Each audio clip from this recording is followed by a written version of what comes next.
بسم اللہ الرحمن الرحیم۔ السلام علیکم ڈیئر ویورز، امید ہے کہ آپ سب لوگ خیریت سے ہوں گے۔ ہم پہلے پیڈا کی جو ہم نے ویڈیوز کی تھیں ان میں ہم نے سیکشن 10 تک جو تھا وہ چیزوں کو آپ کے ساتھ شیئر کیا تھا۔ آج جو چیز ہم آپ کے ساتھ شیئر کرنے جا رہے ہیں یہ پیڈا ایکٹ 2006 کی سیکشن 11 ہے، اور اس میں جو چیز مین ٹاپک ہے وہ یہ ہے کہ جو بھی انکوائری آفیسر یا انکوائری کمیٹی ہوتی ہے اس کی پاورز کیا ہوتی ہیں۔ جو اس وقت آپ کو اسکرین پہ اس وقت نیلے رنگ کی رائٹنگ دکھائی دے رہی ہے، یہ اصل میں کورٹ کی اوریجنل لیگل لینگویج ہے۔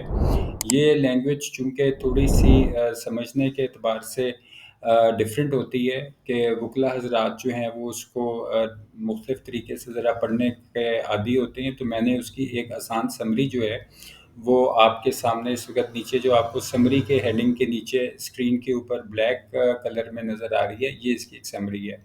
میں آپ کو مختصر یہ بتا دوں کہ یہ ویڈیو آپ کے ساتھ شیئر کرنے کا مقصد یہ ہے کہ جو بھی سرکاری ملازمین ہیں ان کو یہ علم ہو کہ قانونی طور پہ جو بھی ان کے خلاف اگر کوئی کارروائی ہوتی ہے، انکوائری ہوتی ہے، اس کا کیا طریقہ کار ہوتا ہے اور کیا ہونا چاہیے۔ تو اس میں سب سے پہلے یہ آپ کو میں بتاتا چلوں کہ اس میں جو انکوائری آفیسر یا انکوائری کمیٹی جو ہے اس کو وہی پاورز حاصل ہوتی ہیں جو کہ ایک سول کورٹ کو حاصل ہوتی ہیں، اور جو سول کورٹ ہے وہ ہمارا سول پروسیجر ایکٹ 1908 کے تحت، جس کو ہم ضابطہ دیوانی بھی کہتے ہیں، اس کے تحت یہ ساری چیزیں چل رہی ہوتی ہیں۔ تو لہٰذا اس انکوائری آفیسر کو یا انکوائری کمیٹی کو جو ہے وہ وہی پاورز حاصل ہوتی ہیں جو کہ ایک سول کورٹ کو حاصل ہوتی ہیں۔ اس میں وہ پاورز میں جس میں وہ کسی کو سمن کر سکتی ہیں، کسی کو حاضری کسی کی کروانی ہے، یا کوئی ڈاکومنٹس وغیرہ منگوانے ہیں، یا کوئی ایویڈنس ہے، کوئی وٹنس ہے، کوئی ثبوت ہیں، تو یہ وہ ساری چیزیں ہیں۔ اس کے علاوہ اگر اس میں کوئی جوڈیشل پروسیڈنگز ہیں تو وہ پاکستان پینل کوڈ، جس کو تعزیرات پاکستان 1860 کہتے ہیں، اس کے سیکشن 193 اور 228 کے تحت اس کے اندر کارروائی ہوتی ہے۔ نیچے میں نے اس میں آپ کے لیے جو چیز لکھی ہوئی ہے وہ اردو میں لکھنے کی کوشش کی ہے تاکہ آپ کو ایک آئیڈیا ہو جائے کہ یہ سیکشن جو ہے یہ کس چیز کے بارے میں بات کر رہی ہے۔ آپ نے اس میں دیکھا ہوگا جو آپ کو اس وقت اسکرین پر نظر آ رہا ہے کہ جو انکوائری آفیسر یا انکوائری کمیٹی ہے اس کے کچھ اختیارات بالکل سول کورٹ پروسیجر جو 1908 کا ہے، دیوانی ضابطہ دیوانی جس کو کہتے ہیں، اس کے تحت وہ مقدمے کی سماعت کرتی ہے۔ اس میں کسی کو سمن کرنا، اس کو حاضری کروانی، اس کو نافذ کرنا، کوئی جانچ پڑتال کرنی، کوئی دستاویزات کی دریافت کرنا، یا ان کی تیاری کی درخواست یا حلف نامہ، یہ تمام چیزیں شامل ہیں جو کہ انکوائری کمیٹی یا انکوائری افسر جو ہے وہ کر سکتا ہے۔ اس میں ان کے پاس یہ بھی چیز حاصل ہوتی ہے کہ وہ کسی بیرونی فریق سے مدد حاصل کریں۔ کوئی ڈپارٹمنٹ ہے، کوئی ڈاکومنٹ ایسا ہے جو کسی اور ڈپارٹمنٹ کے پاس ہے، تو وہ معلومات اکٹھی کر سکتے ہیں۔ ٹھیک ہے، یہ آپ اسکرین کو پاز کر کے یہ پڑھ بھی سکتے ہیں۔ اس میں جو کاروائی جو ہے وہ پاکستان پینل کوڈ 1860 کے سیکشن 193 اور 228 میں جو بیان کردہ عدالتی کاروائی کو تصور کیا جاتا ہے۔ لہٰذا ابھی تو جو پاکستان پینل کوڈ یعنی تعزیرات پاکستان ہمارا موضوع نہیں ہے، اس لیے ہم اس کی ڈیٹیل میں نہیں جا رہے۔ ابھی ہم صرف پیڈا ایکٹ 2006 کی بات کر رہے ہیں۔ اس کے بعد کی جو سیکشن 12 ہے اس کے اندر ایک جو ڈپارٹمنٹل ریپریزنٹیٹیو، جو آپ سمجھ لیں کہ محکمانہ نمائندہ ہے، اس کی کیا ڈیوٹیز ہوتی ہیں، وہ نیلے رنگ میں اس وقت جو آپ کو دکھائی دے رہی ہیں۔ یہ ساری کورٹ کی لیگل لینگویج ہے۔ ہم لیگل لینگویج کی بجائے اس کی آسان سمری جو ہے وہ پہلے دیکھ لیتے ہیں تاکہ آپ کو آسانی سے اس میں سمجھ آ سکے۔ یہ جو اس وقت آپ کے سامنے اسکرین پہ نظر آ رہی ہے، یہ میں نے سارا اس کو سمرائز کرنے کی کوشش کی ہے تاکہ آپ ایزیلی سمجھ سکیں۔ اس کا جو اردو کا ورژن ہے وہ اس کے نیچے ہے، اور اس میں ہم چیزوں کو پڑھ لیتے ہیں کہ ہمارا سیکشن 12 جو ہے وہ اس کے بارے میں کیا کہتا ہے۔ جو بھی محکمانہ نمائندہ ہے، ٹھیک ہے، اس کو تمام کارروائی کے دوران جو انکوائری آفیسر یا انکوائرنگ کمیٹی جو ہوتی ہے وہ اس کو مکمل مدد فراہم کرتا ہے۔ اس میں سماعت کے اوپر جو ہے وہ ذاتی طور پر حاضر ہونا، جو بھی متعلقہ ریکارڈ ہے اس کو تیار کرنا، اس کو پیش کرنا، اس کی اگر کوئی گواہ پیش ہوئے ہیں تو اس پہ جرح کا حق، یہ ساری چیزیں جو ہیں یہ اس میں شامل ہیں۔ اسی طرح جو اگر استغاثہ کا جو گواہ ہے وہ تعاون نہیں کر رہا یا مخالف ہو جاتے ہیں، مخالف سے مراد یہ لی جاتی ہے کہ کوئی وٹنس ایسی پیش کی گئی کہ وہ بجائے اس ملازم کے حق میں گواہی دینے کے اس کے خلاف گواہی دے دے، تو اس کو مخالف ہو جانا یا ہوسٹائل وٹنس اس کو کہتے ہیں لیگل لینگویج میں. تو ایسا جو ہے وہ اس سے جرح کرنے کی اجازت لے سکتا ہے، یعنی آرگومنٹ اس سے جو ہے ایگزامینیشن، کراس ایگزامینیشن یا ری ایگزامینیشن جو ہے یہ ساری چیزیں اس سے کی جا سکتی ہیں. تو امید ہے کہ یہاں تک جو چیزیں میں آپ کے ساتھ شیئر کر رہا ہوں آپ کو اس میں سمجھ آ رہی ہوگی. کوئی سوال اگر آپ کا ہو تو کمنٹ سیکشن میں اپنا سوال پوچھ لیجیے گا.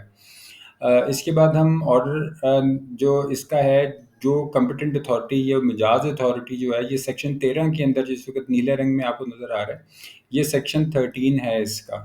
تو سیکشن 13 جو ہے یہ اس کی ہم سمری دیکھ لیتے ہیں تاکہ آپ کو پڑھنے میں ذرا تھوڑی سی آسانی ہوگی. آپ بس ویڈیو کو پاز کر کے اس کا لیگل لینگویج بھی پڑھ سکتے ہیں، لیکن میں براہ راست آپ کو جو اس کی سمری ہے اس کی طرف لے چلتا ہوں تاکہ آپ کو ذرا اس میں پڑھنے میں آسانی رہے.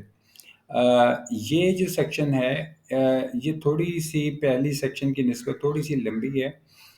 اس میں ہم پہلے یہ چیز آپ کے ساتھ شیئر کر لیتے ہیں کہ کوئی کمپیٹنٹ اتھارٹی جو ہے وہ رپورٹ کو، ریلیونٹ کیس کو یا جو مٹیریل ہے اس کی ڈٹرمنیشن کرنا یا اس کو ایگزامن کرنا اس ایکٹ کے تحت وہ کر سکتی ہے. ٹھیک ہے، تو اگر میں اس کا آپ کے ساتھ اردو کا ورژن شیئر کر لوں تو وہ ذرا ہم مزید اس میں تھوڑی سی آسانی ہو جائے گی.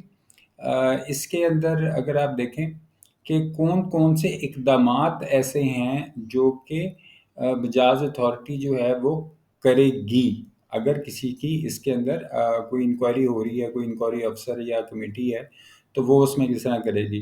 تو مجاز اتھارٹی جو ہے وہ اس بات کا تعین کرنے کے لیے رپورٹ اور متعلقہ کیس کے مواد کا جائزہ لیتی ہے کہ کیا انکوائری ایکٹ کے جو ہے وہ ایکٹ کی دفعات کے مطابق کی گئی تھی کہ نہیں کی گئی تھی. ٹھیک ہے، اگر وہ مطمئن ہو جاتے ہیں اس سے اور کوئی ملزم کے خلاف کوئی الزام یا جو الزامات ہیں وہ ثابت ہو جاتے ہیں، ٹھیک ہے، تو اس کے بعد اس نے کیا تعین کرنا ہے، اور اگر ثابت نہیں ہوتے تو پھر وہ مجاز اتھارٹی جو ہے وہ تحریری حکم کے ذریعے ملزم کو بری بھی کر سکتی ہے. تو یہ چیز بھی اس کے اختیار میں شامل ہے. اور اگر ثابت ہو جائے تو پھر اس کو نوٹس جاری ہوتا ہے، اس کو جو بھی اس کے بارے میں جرمانہ ہے اس میں اس کو پہلے بتایا جاتا ہے، اس کو آگاہ کیا جاتا ہے. ٹھیک ہے، لیکن اس میں ڈیفنس کا حق بھی موجود ہوتا ہے اس کے پاس. یہ نہیں ہے کہ جو ملزم ہے اس کے پاس دفاع کا حق موجود نہیں ہوتا. بہرحال اس میں جب بھی نوٹس موصول ہوتا ہے تو 7 دن کے اندر تحریری طور پہ جو ہے اپنا دفاع جمع کروانا پڑتا ہے. ٹھیک ہے، تو ایک تو یہ اس کا امپورٹنٹ پوائنٹ ہے کہ اگر کسی پہ کوئی الزام ہو اور اس کو نوٹس ایشو ہو جائے تو اس کو 7 ڈیز کے اندر اندر جو ہے وہ اس نے اپنا تحریری دفاع جو ہے وہ اس نے جمع کروانا پڑتا ہے. اب اس میں ملزم کو جو ہے وہ رپورٹ کی جو انکوائری رپورٹ ہوتی ہے اس کی ایک کاپی بھی دی جاتی ہے، اور اس کو یہ بھی بتایا جاتا ہے کہ سماعت کی تاریخ پر اس نے تمام ریکارڈ کے ساتھ حاضر ہونا ہے. ٹھیک ہے، جب وہ یہ چیز حاضر ہوتا ہے تو اس کے بعد دیکھا جاتا ہے کہ ملزم جو ہے اس کو بری کرنا ہے، یا جو سیکشن 4 میں جو سزائیں ہیں وہ ایک سزا یا ایک سے زیادہ سزائیں ہیں وہ اس میں دی جا سکتی ہیں. اس کے بعد اگر ہم دیکھیں اس کے اندر تو اگر ہم انکوائری جو کمیٹی جو ہے وہ اگر اس کے اندر وہ کوئی ایسا معاملہ آ گیا ہے کہ وہ التوا میں چلی گئی ہے، یعنی ڈیلے ہو رہا ہے، اس میں دیر ہو رہی ہے، تو پھر اس وقت سوائے کہ سی ایم جو ہے وہ مطلب کمپیٹنٹ اتھارٹی اگر سی ایم نہیں ہے، ٹھیک ہے، اس صورت میں 60 دن کے اندر جو ہوتا ہے وہ کیس کا فیصلہ کرنا ہے. اور اگر 60 دن کے اندر فیصلہ وہ نہیں کرتے تو پھر ملزم جو ہے وہ اپنے فیصلے کے لیے ایپلیٹ اتھارٹی کے سامنے اپیل بھی کر سکتا ہے کہ میرے فیصلہ جو ہے وہ میرا جلدی کیا جائے. تو یہ اپیل کا حق بھی اس کے پاس موجود ہوتا ہے. صرف یہ نہیں کہ اگر کوئی کسی کو التوا میں ڈالتا جائے تو وہ کیس لٹکتا جائے گا، بلکہ وہ ایپلیٹ کورٹ کے سامنے جا کے یا ایپلیٹ اتھارٹی کے سامنے جا کے اپنی اپیل دائر کر سکتا ہے. اس میں کچھ اضافی پوائنٹس ہیں جو آپ کو یہ نظر آ رہے ہیں کہ کوئی ایسی اگر حالات ہیں جو کہ اس کے بیونڈ کنٹرول ہیں، یعنی اس کے قابو سے باہر ہو گئے ہیں، اور وہ کوئی ایسا وجوہات اس طرح کی آ گئی ہیں تو پھر کچھ اضافی وقت جو ہے وہ بھی اس میں دیا جا سکتا ہے۔ تو اس سیکشن میں آپ نے دیکھا کہ یہ چیزیں جو ہیں ہم نے کور کی ہیں۔ امید کرتا ہوں کہ اس میں جو آپ کے ساتھ ہم نے چیزیں شیئر کی ہیں آپ کو اس میں کوئی نئی چیز سیکھنے کو ملی ہوگی۔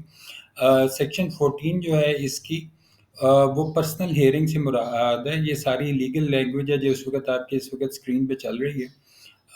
ہم لیگل لینگویج میں اگر آپ پڑھنا چاہیں تو ویڈیو کو پاز کر کے آپ پڑھ سکتے ہیں، اس کو ویڈیو کو روک کے آپ پڑھ سکتے ہیں۔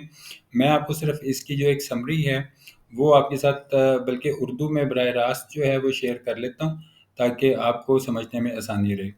اس میں یہاں پہ اگر آپ دیکھیں کہ ذاتی سماعت کرنے والی اتھارٹی جو ہے یا آفسر جو ہوتا ہے وہ جیسے ہی اس کو تقرری کا حکم موصول ہوتا ہے تو وہ ایک تحریری حکم جاری کرے گا، اور جو ملزم ہے اور وہ محکمانہ نمائندے متعلقہ ریکارڈ کے ساتھ جو بھی ان کی تاریخ ہوتی ہے اس کے اوپر وہ اس کو حاضر ہونے کے لیے طلب کرے گا، ٹھیک ہے۔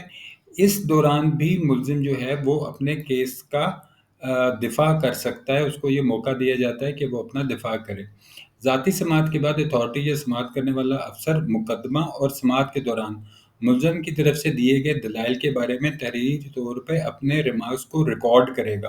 ریکارڈ کرے سے مراد یہ ہے کہ وہ تحریری طور پہ ان چیزوں کو قلم بند کر لے گا، ٹھیک ہے۔ تو یہ چیز بھی ذرا امپورٹنٹ ہوتی ہے، اس کو آپ ذہن میں رکھیے گا۔ اگر کوئی سماعت کرنے والا افسر ملوث ہے تو تقرری کرنے والے اتھارٹی کو پیش کرے گا، جس میں اگر آپ دیکھیں تو 3 بنیادی چیزیں ہیں۔ پہلی بات تو یہ ہے کہ انکوائری رپورٹ کا جو خلاصہ ہوتا ہے وہ سیکشن 10 کے تحت اگر کی گئی تھی یا سیکشن 7 کے تحت شو کاز نوٹس کے جواب میں، تو ملزم کی طرف سے پیش کردہ دفاع کا خلاصہ یا سیکشن 16 کے تحت دائر اپیل یا نظر ثانی کی بنیاد کیس پر منحصر ہوتی ہے۔ دوسری جو اس میں پوائنٹ نمبر 2 ہے وہ یہ ہے کہ سماعت کے دوران ملزم کی طرف سے پیش کردہ دفاع کا خلاصہ اگر اس نے دیا ہوا ہے اس صورت میں تو وہ پیش کیا جاتا ہے، اور نمائندے کے خیالات اور جو سماعت کے دوران ہیں وہ بھی پیش کیے جاتے ہیں۔ تو یہ ساری چیزیں جو ہیں آج ہم نے اپنی اس مختصر ویڈیو میں سیکھنے کی کوشش کی ہے۔ اگلی ویڈیو کے اندر جو ہے ہم سیکشن 15 جو ہے وہاں سے سٹارٹ کریں گے۔ اس آج کی ویڈیو کے بارے میں اگر آپ کے جو بھی کمنٹس ہیں، اگر آپ کو ویڈیو پسند آئی تو کمنٹ سیکشن میں آپ مینشن کرتے ہیں، کوئی سوالات ہیں تو وہ بھی آپ کمنٹ سیکشن میں پوچھ سکتے ہیں۔ ہم ہر سوال کی میری کوشش ہوتی ہے کہ ہم اس کو جواب دیں۔ آج کے لیے اتنا ہی۔ ایڈوکیٹ اکیانشا کو اجازت دیجیے۔ اپنے گرد و نواح کا اور اپنے چینل کا بہت خیال رکھیے گا۔ Thank you very much. اللہ حافظ۔